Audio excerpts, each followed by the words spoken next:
کاش گرفتار غمت می بودم کاشو که خاک حریم حرمت می بودم میخرامیدی و من در قدمت می بودم چون مریضی که دلش مایل صحت باشد چون مریضی که دلش مایل صحت باشد سالها طالب درد و علمت می بودم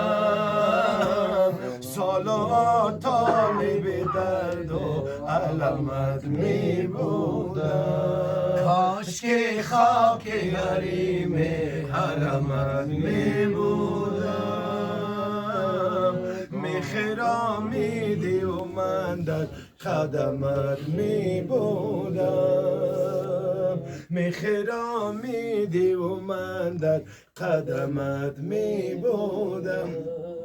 گر مرا عشمت کونین میسر می شد گر مرا عشمت کونین میسر می شد همچنان بنده خیل عشمت می بودم همچنان بنده خیل عشمت می بودم کاشو که خاک حریم حرمت می بودم میخرامیدی و من در قدمت می بودم گر بپرسیدن من لطف نمی فرمودی گر بپرسیدن من لطف نمی فرمودی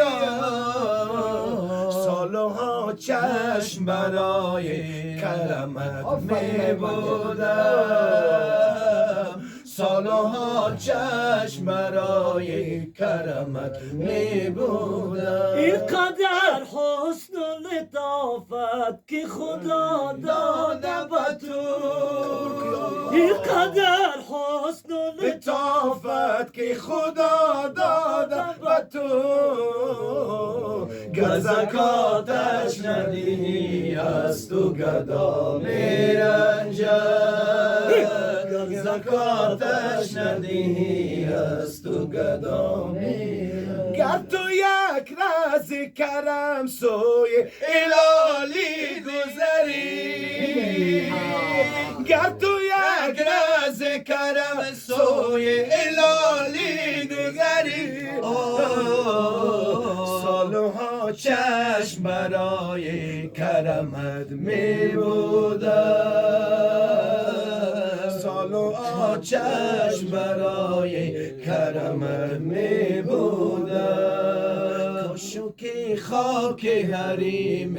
حرمت می بودم میخرامیدی و من در قدمت می بودم